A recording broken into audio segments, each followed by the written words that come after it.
Welcome to Sophie Daddy's channel. Have you ever looked at a top investor's portfolio and just thought, what on earth are they doing? Well, that's exactly what's happening right now with a legend himself, David Tepper.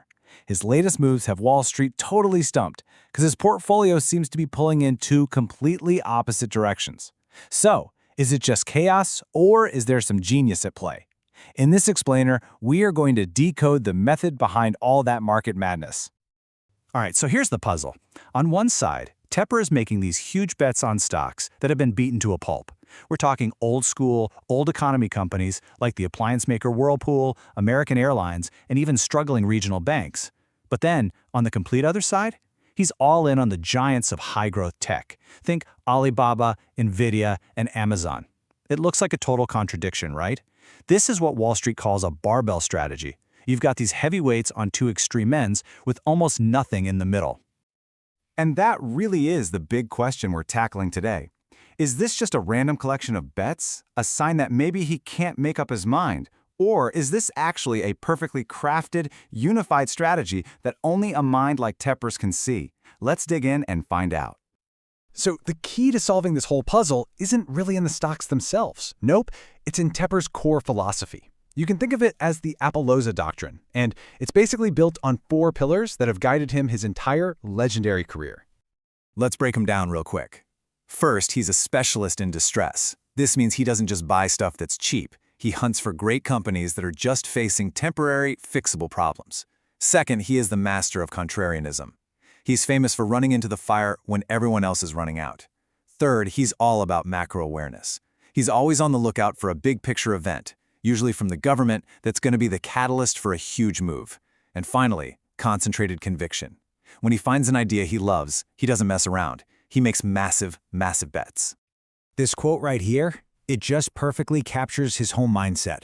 It gets right to the heart of being a contrarian. You know, it sounds simple, but think about it. It's not just about buying low.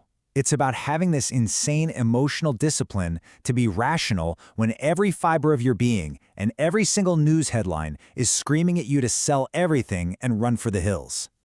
And you can see that philosophy in action right here in his portfolio.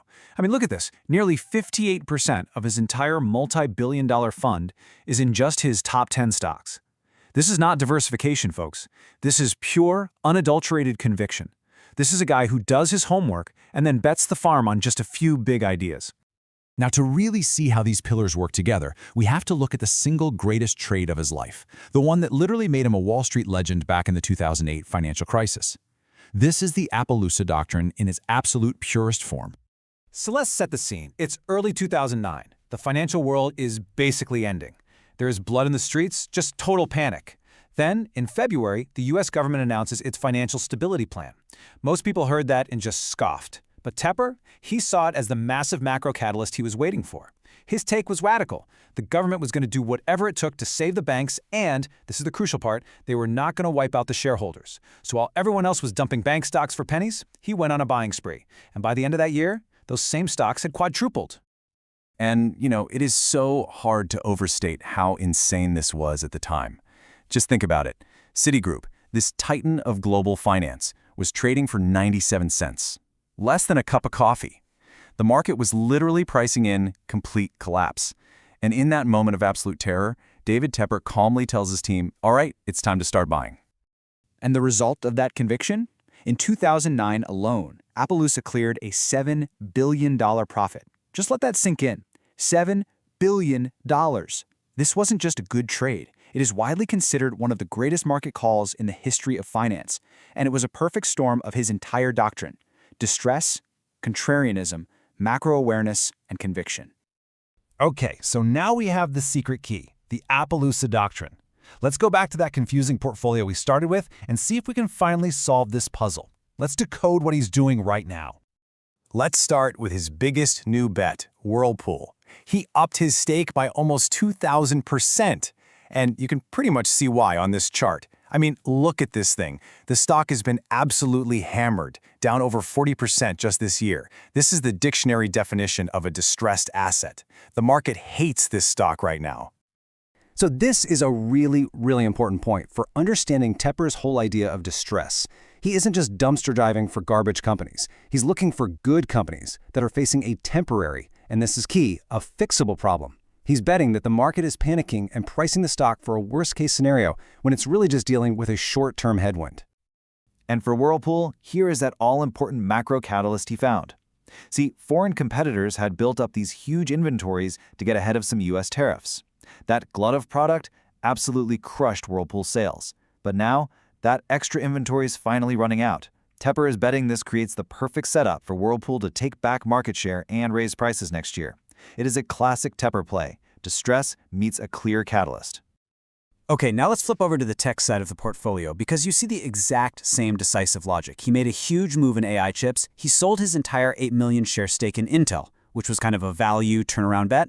And where'd the money go? Straight into AMD and Qualcomm, two companies that are seen as the market leaders right now. He's just unemotionally rotating out of a thesis that wasn't playing out and into one he believes in more. And his other moves, they follow the exact same logic. You look at China, he trimmed his huge Alibaba position, but then poured money into a broad China tech ETF. So he's not giving up on Chinese tech, he's just de-risking the bet a bit. And then you see him buying beaten-down airlines and regional banks. Does that sound familiar? It should. That is a direct echo of his 2009 playbook, wading into sectors that are just drowning in fear and negativity. So there you have it. That's our answer. The Barbell portfolio, it isn't chaos at all. It's not a contradiction. It is a perfect synthesis of his entire career. You've got the classic bottom-fishing value hunter on one side of the bar and the modern, macro-aware tech investor on the other. It's the whole Tepper doctrine all in one portfolio. So what can the rest of us actually learn from all this? How can we apply it?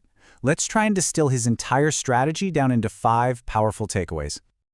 Okay, number 1. Do your homework. Real conviction only comes from real research. 2. See market fear as a massive opportunity. You have to train yourself to get greedy when everyone else is freaking out. 3. Always identify the catalyst. Don't just buy a stock because it's cheap. Know why it's going to go up. 4. Be concentrated but not stubborn. Have the courage to bet big, but also have the humility to know when you're wrong and get out. And finally, number 5, which might just be the hardest lesson of all. And here it is. This might honestly be the most important lesson from Tepper. In a world that is constantly screaming at us to do something, to trade, to chase the hot new thing, his wisdom is that so much of the power isn't patience. It's the discipline to just do nothing and simply wait for that perfect pitch, a great company on sale because of somebody else's irrational fear. So I'm going to leave you with this final thought. If we take the Tepper doctrine and we apply it to the world right now, where is the market the most afraid? And if you look closely, hidden somewhere inside all that fear, where is the next great opportunity? All right, the learning doesn't have to stop here. If you want to explore even more, I've built the perfect place for you at sophie-ai-finance.com to unlock a new way of learning. Think of it as your personal learning toolkit. If you just want the big picture, you can watch the video or listen to the podcast. It's perfect for getting the main concepts down while you're on the go. But if sometimes you need to hit the pause button and really let an idea sink in, you can visit the blog article. It has all the details, charts, and text from our discussion so you can review everything at your own pace. And for those of you who want to see all the math, data, and the complete nitty-gritty behind the analysis, well, I've got a full research paper waiting for you, so you can really dig into the details and see how everything works under the hood. It's all there, all for you. And hey, if you have any ideas for new topics about finance and AI you'd like me to cover, please leave me a message. Thanks for tuning in, and I'll see you in the next video.